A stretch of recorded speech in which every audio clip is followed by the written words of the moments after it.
Si tu comptes encore tes calories à 40 ans, tu perds ton temps. Enfin, pas comme tu le penses. Parce qu'au-delà d'un certain âge, ce n'est plus une question de quantité brute, mais de qualité, de timing et de métabolisme. Et ce que je vais te révéler dans cette vidéo va complètement bouleverser ta façon de voir la perte de poids. Parce que tu as probablement vécu ça. 1200 calories par jour, sport 5 fois par semaine, et pourtant, rien ne bouge sur la balance. Pire encore, tu as peut-être même pris du poids en suivant exactement les conseils qu'on te donne depuis 20 ans. Je vais te révéler pourquoi les calories ne comptent plus après 40 ans et surtout ce qui compte vraiment pour relancer ton métabolisme. Alors, si cette vidéo peut enfin te libérer de la prison du comptage de calories, fais-moi plaisir. Clique sur le pouce bleu, n'oublie pas de la partager à une de tes amies qui galère à calculer chaque jour ce qu'elle mange.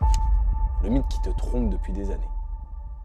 Laisse-moi deviner ton parcours. On t'a sûrement dit, pour perdre du poids, c'est simple. Mange moins, bouge plus, et c'est gagné. Cette équation mathématique simple qui marche si bien chez les souris de laboratoire. Mais toi, tu n'es pas une souris. Tu es une femme de plus de 40 ans avec un corps complexe, des hormones en mouvement et un métabolisme qui a sa propre logique. Et je vais te dire pourquoi cette règle qui fonctionnait peut-être quand tu avais 25 ans ne marche plus maintenant. À 25 ans, ton corps était une machine prévisible. Tu réduisais tes calories, tu perdais du poids, point. Mais maintenant, tu peux manger exactement les mêmes quantités qu'il y a 10 ans et prendre du poids. Tu peux même manger moins qu'avant et stagner complètement. Et là, tu te dis, mon métabolisme est cassé. Mon corps ne réagit plus. Ou pire, c'est foutu à mon âge. Mais ce n'est pas vrai. Ton corps n'est pas cassé. Mais que personne ne t'a expliqué les nouvelles règles du jeu.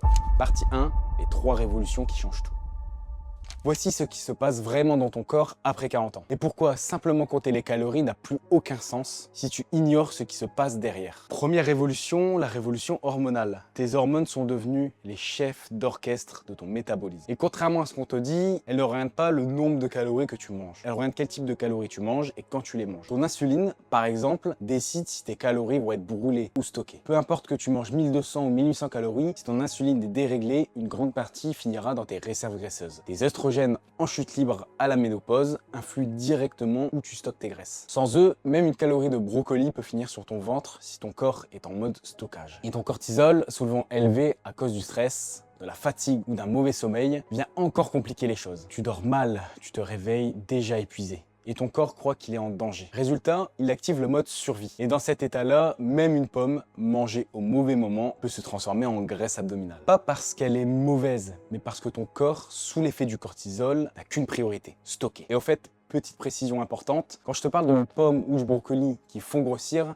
c'est évidemment une image. Ce n'est pas l'aliment en lui-même qui pose problème, mais l'état de ton métabolisme au moment où tu le consommes. Et quand ton système hormonal est déréglé, même les aliments les plus sains peuvent être mal utilisés par ton corps. Ce n'est pas ce que tu manges qui compte le plus. C'est comment ton corps y réagit. 2. La révolution musculaire. Chaque année après 30 ans, tu perds naturellement entre 0,5 et 1% de ta masse musculaire. Et tes muscles, ce sont tes plus gros consommateurs de calories au repos. Concrètement, si tu as perdu 5 kg de muscles en 10 ans, ce qui est tout à fait normal, ton métabolisme de base a chuté d'environ 250 calories par jour. Parce qu'au repos, le muscle brûle 13 calories par kilo. Ça veut dire que pour maintenir le même poids qu'à 30 ans, tu devrais manger 250 calories de moins chaque jour. Sauf que personne ne te l'a dit et c'est pour ça que même en mangeant pareil qu'avant, tu prends du poids. Le problème, c'est que réduire tes calories va accélérer cette perte musculaire. C'est un cercle vicieux. Moins tu manges, plus tu perds du muscle, plus ton métabolisme ralentit, plus tu dois manger peu pour ne pas grossir. 3. La révolution de la sensibilité. Ton corps ne lit plus les signaux nutritionnels de la même façon. Tu peux développer une résistance à la leptine, l'hormone de la satiété. Résultat, même en mangeant suffisamment, ton cerveau pense que tu es en famine et ralentit ton métabolisme. Tu peux aussi développer une résistance à l'insuline. Conséquence, même des glucides sains peuvent être stockés sous forme de graisse au lieu d'être utilisés comme énergie. Et tout ça, ça se fait indépendamment du nombre de calories que tu consommes. C'est pour ça que deux femmes du même âge peuvent manger exactement la même chose et avoir des résultats complètement différents. Et si tu te reconnais dans cette frustration, si tu en as marre de compter tes calories sans voir de résultats, si tu veux enfin comprendre comment fonctionne ton métabolisme unique, alors j'ai quelque chose de spécial pour toi. Nous proposons actuellement un bilan métabolique personnalisé, entièrement gratuit, pour les femmes de plus de 40 ans qui veulent sortir de cette impasse. Pendant 45 minutes, un de nos experts va analyser ton profil hormonal, ton historique de régime et tes blocages actuels. Tu repartiras avec un plan d'action concret pour relancer ton métabolisme sans compter une seule calorie. Tu trouveras le lien de réservation en description et dans le commentaire épinglé. Assure-toi d'avoir 45 minutes devant toi pour vraiment profiter de cette analyse gratuite. Partie 2, les 3 vrais leviers de relance métabolique.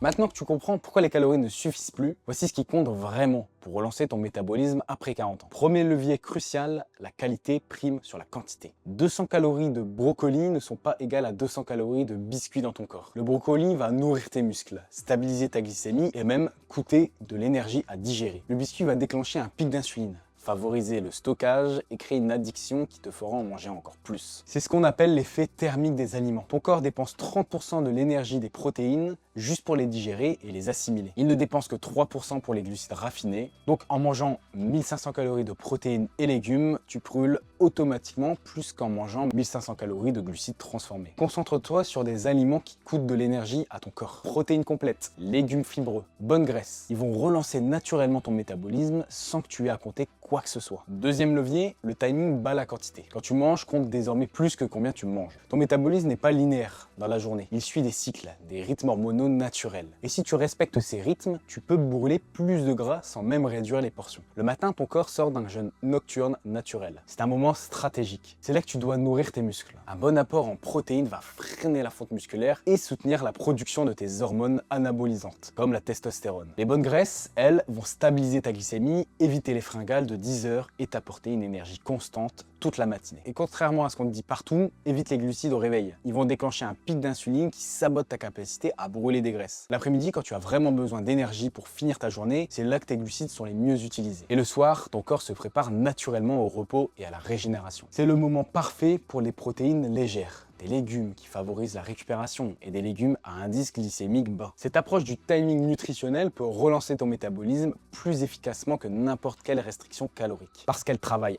avec tes rythmes naturels et tes hormones. Troisième levier, l'équilibre hormonal surpasse tout. Si tes hormones sont déséquilibrées, peu importe ce que tu fais avec tes calories, ton corps restera en mode stockage. Pour relancer ton métabolisme, tu dois d'abord rééquilibrer tes hormones. Comment? En donnant à ton corps ce dont il a vraiment besoin au moment. Des protéines suffisantes pour maintenir ta masse musculaire et stabiliser ta glycémie. Des glucides intelligents au bon timing pour soutenir ta thyroïde et ta leptine. Des bonnes graisses pour fabriquer tes hormones sexuelles. Et surtout des périodes de repos digestif pour permettre à ton insuline de se rééquilibrer. Quand tes hormones fonctionnent bien, ton métabolisme se relance naturellement. Tu brûles plus au repos, tu perds du poids sans effort conscient. Et justement, si tu veux un plan alimentaire complet qui respecte tous ces principes, j'ai créé spécialement pour les femmes comme toi un guide du carb cycling. C'est l'aboutissement de plus de 3 ans de recherche sur le métabolisme féminin et de l'accompagnement de plus de 8242 mamans et papas qui ont retrouvé leur silhouette. À l'intérieur, tu vas découvrir exactement comment alterner intelligemment tes jours hauts et bas en glucides pour maintenir un métabolisme au top. Et surtout, tu vas comprendre pourquoi cette méthode fonctionne si bien pour les femmes de plus de 40 ans. Pour le recevoir gratuitement, c'est très simple. Écris juste guide en commentaire et je te l'enverrai. Conclusion. Tu sais maintenant que les calories ne sont qu'un chiffre. Ce n'est pas qu'elles n'ont plus d'impact, mais que ce chiffre seul ne suffit plus à comprendre comment ton corps fonctionne réellement après 40 ans. La vraie relance métabolique, elle passe par des hormones. La masse musculaire, ton niveau de stress, le moment où tu manges, et un simple déficit calorique ne peut pas prendre tout ça en compte. C'est une mécanique bien plus subtile que manger moins, bouger plus. Mais la bonne nouvelle, c'est qu'il existe des leviers simples, accessibles à toutes, qui peuvent activer tous ces mécanismes sans prise de tête ni restriction. Et l'un des plus puissants est aussi l'un des plus sous-estimés. Je parle de la marche. C'est pourquoi dans cette vidéo complémentaire que je te recommande absolument, tu vas découvrir pourquoi cette simple activité peut transformer ta silhouette plus efficacement que des heures de cardio intensif. Tu vas voir comment la marche optimise tes hormones, relance ton métabolisme et surtout s'intègre parfaitement dans ton quotidien de femme occupée. C'est le complément parfait de tout ce qu'on vient de voir ensemble. Clique juste ici, on se retrouve de l'autre côté.